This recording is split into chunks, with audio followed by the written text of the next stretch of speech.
Hi, my name is Lucy. Welcome to my channel. Today, we are going on a journey. Follow me. Follow. You are teenage you. Wow, no, let's go younger. You are a child, a beginning primary school. All you know is I'm happy, I'm sad, I'm angry. That's it. Those are the emotions that you're introduced to. Feelings, you're hungry. That's it. Happy, sad, angry, hungry. That's all you know. And so that's how you move through life. And so if you see someone crying, what are you going to say to them? Are you sad? Because why? Every time you see tears, you've associated tears with sadness. Because in your head, you've never gotten to a point where you understand that sometimes tears can be happy tears. You've just associated tears with sadness. And then life happens. In a perfect world, you're in high school now. Now you are in high school, and then you get actually not even high school, let's say grades 5, 6, 7, 8, 9. You're in these stages. And now you are introduced to secondary emotions. Secondary emotions. You're not just happy, sad, angry, hungry. You are now jealous. You are now anxious. There's a deeper sadness that you feel called depression. You are now lonely. You feel a bit lonely. Loneliness is a thing now. You're now confused, you know? Oh, but you're also ambitious entertainment. And goals in what that. Now you are introduced to this broader set of emotions, right? Sharp. And then say now you're in grade 10, perfect world. Grade 10 to now adulthood. Grade 10 to, let's not even say adulthood, grade 10 to varsity. You are now introduced to what we call tertiary emotions. This is when our emotions get complex, where you're not just happy, you're not just scared anymore. They do this, and then you have nerves. Now you're introduced to a tertiary emotion, a higher emotion, right?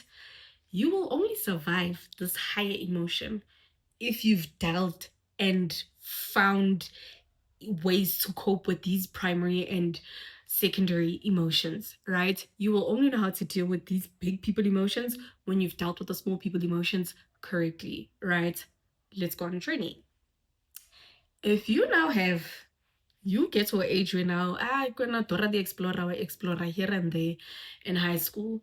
And now in high school there's like obviously this like curiosity that you have, and now you that's why I said in a perfect world, because in a perfect world you'll really only get introduced to certain emotions at like, this stage of life. But life I know blueprint ke Morena Jesu Kriste. Amen. But I know blueprint like that. So now you are in high school, you get exposed to this is the curious stage in life. Everyone is curious. Some people are trying drugs in high school. I sounds white, but they're trying drugs in high school. Some people are trying drugs in high school, some aren't. For those who are trying drugs in high school, your parents say, ungabhemi, ungaphuzi when you're in high school. I think sometimes it's just like, oh my gosh, it's such a wrong thing to do. But also, I want to now talk to you about the psychological side of what it is that you're doing. Because now, you're going to go and explore with weed. But the day you explore with weed, you are now feeling something called depression. And it's your first time encountering depression. You're sad. But this sadness is deep. Like, this sadness is like, it's so consuming. It's like there's no hope. Like, the sadness is mixed with hopelessness. You now get to this destination where you're like, oh my gosh, you feel so depressed. And when you feel depressed, what do you want to do? You want to feel happy. You want to feel peace. There's a certain emotion that you're looking for on the other side of this. You just want to get back to a state of feeling peace, or at least just being neutral or happy, or whatever the situation is. You are depressed today. There comes your friend. Let's try this substance called marijuana. You say, oh, teenagers about exploring. Let's be Dora the Explorer. We are Ben. And then, kumnandi. You smoke. And then, as you're on this journey of being high, you finally get to a destination of peace, and you find that happiness, and you find that neutrality, that neutralness, middle ground, where you feel okay. You have just now made a link, an association. In that moment, your brain now associates happiness, calmness, peace with read. And so you know what happens? You get off that high. And then tomorrow, you're going to feel that depression again. And then your brain's going to say, wait a minute. There was a time when I was depressed. And when I'm depressed, I actually want to escape and just feel happy, calm, peaceful. And I remember that the last time I felt this depression and I wanted to feel happy, peaceful, calm, I ran to marijuana. And then I want to go smoke the marijuana again. And then, you landed peace again. And then, next week, you're depressed again. And then your brain's gonna say depression means that the solution is happiness. And then, to get happiness, you must smoke marijuana. And then addiction. And then you are 35, you are still smoking marijuana. Do you understand? Now you're 35 years old, you're still smoking marijuana whenever you're depressed. Because why? In high school, you experimented on a day when you were down bad and all you wanted was to feel up good. And it's the same way vice versa. You could have been in high school and you're having an amazing day. Yay, life is groovy, life is happy. And then someone's like, oh my gosh, let's explore marijuana. And you're like, see, because I'm curious. And then you guys smoke and then, Fayela, slow down. And you're like, everything is so slow, everything is so low, and you're like, but I was happy before I smoked. And then what's your association with marijuana? Young depressed. I can't at all. That's how some of us, some people will like certain things and some people don't. Some people will like certain drugs, some people won't. It's because your brain is concerned with ensuring that you are satisfied and you are safe all the time. Your brain wants safety, happiness, hormones. When you're a teenager, you're literally going through a cycle where your hormones are doing this. Everything, physically, mentally, it's just up and down, up and down. You explore, you entertain your curiosities with certain things. You're looking for peace, you're looking for happiness, and you went to something and you thought you were going to find... You went to go look for peace. And you thought that peace was found in marijuana. But it's not there anymore. And then, addictions get worse like that. But anyways, this is associations and this is links. This is why some people enjoy alcohol and some people don't. Because some people have observed that, why when people are drunk, they start fighting? Oh, I don't want to be a violent person, therefore I'm not going to drink. It's that simple. Whereas for some people, they will see people drinking and say, every time these people drink, hey, we are up there. Their personality shines. And then what happens? They're also going to now go explore this drinking because they've seen that, hey, alcohol is associated with joy. So we're going to go drink. And then it's the same way. Now, you want to feel connection. And then in a moment where you're lonely, again, not explore. In a moment where you're lonely, you want to feel connection. You go on WWX Hub. And then you go and see people, mapunapunas, and some way, somehow, it's like, wow, I feel so connected to watching people doing adult things. And you feel so connected.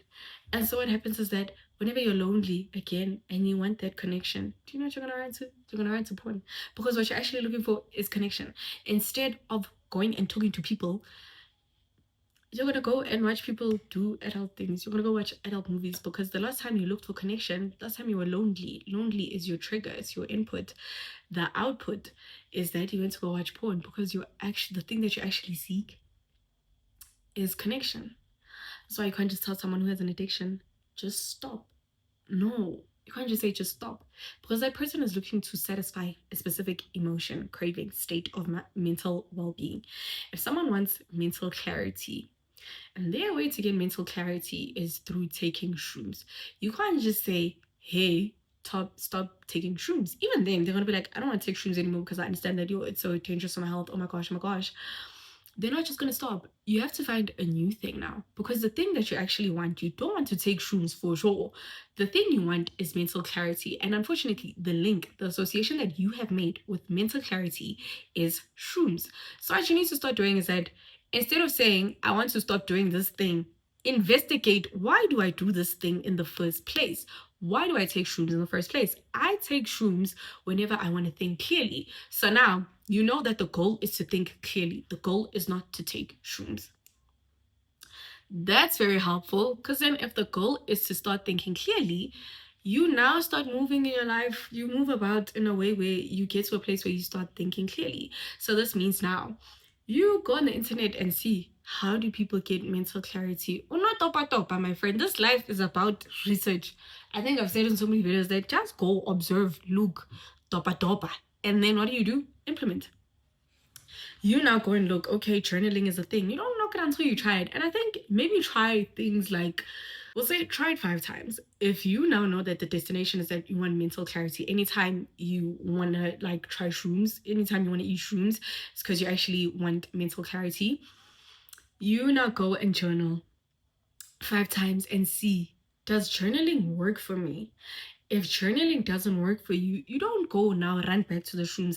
You're gonna sit in the discomfort and the tension between your brain, like, oh my gosh, like I just want mental clarity, and you struggling to find a new source to get that mental clarity. Because why? We want healthy ways to deal with our emotions. This is emotional skills. Emotional literacy is finding healthy ways to express what it is that you're feeling, healthy ways to literally deal with what it is that you're feeling, not just staying in a state of, oh, I'm aware that I'm feeling this, but okay, how do I now move in a way I don't feel this thing anymore? What skills do I need to have? What are skills? Marketing is a skill. Being able to sell something. You know that if I want to get to point A, if I want to make R1,000,000, how do I make R1,000,000? I need to da. That's a skill. To sell something is a skill. You know that you need to communicate in this, and the third way in order for you to sell a certain product. That's a skill. It's the same thing with emotions. If you want to get to point A of feeling happy, satisfied, whatever, you need to learn emotional skills. So you need to understand, what do I need to do? How do I need to communicate in order for me to land at this destination? And then you have to learn to sit with the tension of, oh my gosh, I'm learning something new. Because if you're saying that you want to stop taking shrooms, you have to understand that you only want to take shrooms because you want mental clarity. Give yourself grace. Grace is not an excuse to keep on doing the bad thing that you were doing. It's just being extra patient with yourself to say, I'm trying to land at mental clarity. This is the first time I'm going about it without taking shrooms. Of course, I'm going to fail and I'm going to get it wrong a couple of times, but one day I will land at a place where I can get mental clarity without having to compromise my sobriety, without having to compromise relationships, without having to destroy my health and whatever the situation is, right? So you have grace, have patience with yourself to say, it's gonna take a while for me to figure out what it is I need to do for me to get mental clarity. But the important thing is that you just keep on doing it. You are curious, you get online and you research, how do people deal with what it is that they're feeling? There's journaling. I'm a big fan of journaling. I like journaling. I like praying. I like talking to my friends about the things that I'm going through. And those are things that help me. I like painting. And all of this is exploration, because there was a point in time where I never used to do these things. I just used to sit with my issues myself. Right? There was a point in time where, for mental clarity, I actually used to smoke weed. When I'd want to think, I would smoke. And then you know what happened? There was a point in time where I didn't need to do that anymore, because I found Jesus and I was like, wow, guys, like, I don't need to smoke anymore to think. I can just think. I can just think. I can just think. I don't need to spark a blunt in order for me to think. I can just think. You see? But yeah, it's the same thing like with the way that you think, the habits that you have with thinking. Do you like thinking? There's things that we have in our head called mental links. It's associations. It's links between like two things.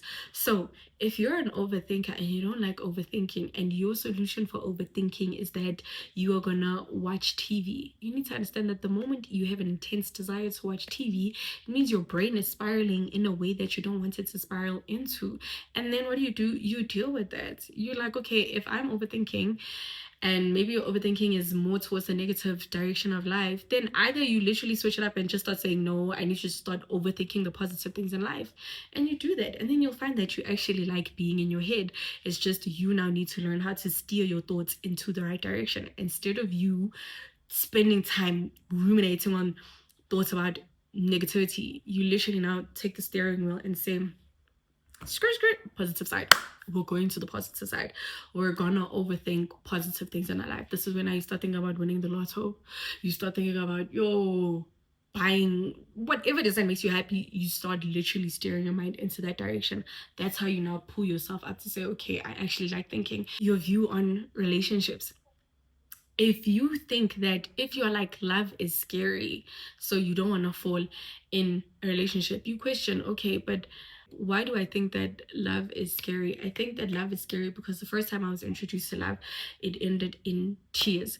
And so what do you now need to do? Instead of just saying love as a whole is scary, you now just go and question, okay, but what about that relationship was scary? It's because this person was like this, and the third. This person used to scream, shout, whatever. So instead of now making a broad association, a whole link to say love as a whole is scary, you now understand that someone with this certain characteristic, these traits, this, and the third is scary. But you don't write love off and say like love is scary. Hey, bo, the world, love makes the world go round.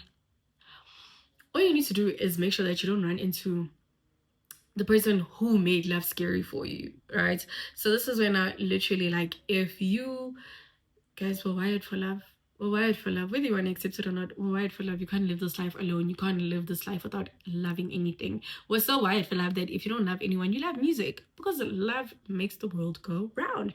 You love food because love makes the world go round. So even with that, like overeating, if you are someone who wants to feel loved, and when you've associated, whenever you have the need to feel loved, you probably go and eat, because why? In your head you have made people scary. Like, oh my gosh, love doesn't come from people, love comes from food. So you have now associated that love comes from food, it doesn't come from people.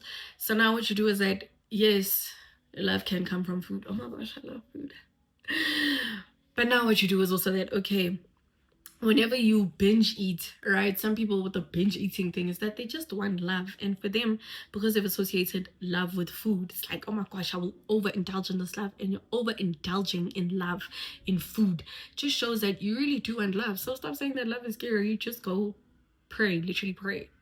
Father Jesus, bring people who are going to love me well into my life. Amen. And then you do that. But then what you also do is that you remember who made you think that love is scary. This is actually a whole other topic, but who made you think that love is scary? And you stay away from that type of person, so that you will be able to learn that you interact with other human beings, so that you can learn that love is actually not scary. Why you're so terrible with emotions? It's because you don't have the emotional skills to deal with adult emotions. And you don't have those skills because you didn't even master primary and secondary skills. I mean, emotions. And it's not your fault. Our parents are supposed to teach these things, but what do they know? What do they know? Someone said that parents are adult kids who just escape time, something like that. I'm quoting it so wrong. But someone said something about parents, adults are just giant babies. I think it was something like that. Yeah. They don't know. Never figure out. Oh, I think they actually said adults are scared teenagers. Parents are confused teenage. You know what? I'll find it and I'll put it here. They really don't know any better. And then you as an adult now, you need to teach yourself how to know better. Let's even talk about you, yourself, your own opinions, thoughts, your own voice. What is the link that you have with that? What's the association that you have with your voice, your own thoughts, your own sense of direction? If you've always ignored yourself, If you've always ignored yourself, anytime you wanted to do something, you've never done it, you've always lived life based on what other people say, what other people think you should do, the association that you've made with your voice is that your voice does not matter. Your voice has no authority in your own life. Because who sits with the emotions at the end of the day? You. Who sits with the thoughts that you think at the end of the day? You. Who sits with the way that you think at the end of the day? You. So imagine training yourself that what you have to say regarding all those different things in life doesn't matter. Do you understand why you feel so out of touch with yourself? Because you're being governed by other people. That's that. Emotions, emotional skills. Get to know how to deal with your emotions. If you have addictions or if you express your emotions in very unhealthy ways, my babes, just understand what it is that you're looking for on the other side of that emotion, on the other side of that action. If you feel angry and your anger causes you to slap people in the face, my babes, it's not that you need to stop slapping people in the face. You need to understand, what is it about slapping people that brings me satisfaction? It's the fact that it offers you a sense of vengeance, a sense of control. So you understand that, that's not my portion. Vengeance is not in my hands, it's in the hands of the Lord. So you need to find a way to feel vindicated, like self-vindication. But you need to find, how do I now feel vindicated, Nj? Like how? Without slapping someone. If anger makes me want justice and I feel like silent treatment is the way to get that justice, but silent treatment is so detrimental towards relationships, you have to now understand, okay, how do I move in a way where that justice can be obtained? Also, ask yourself, is that thing that I actually want even attainable? If no, then you just coach yourself. If you feel jealous or if you feel angry and the only way you're going to feel that sense of justice is by slapping someone, ask yourself, but is justice even your portion?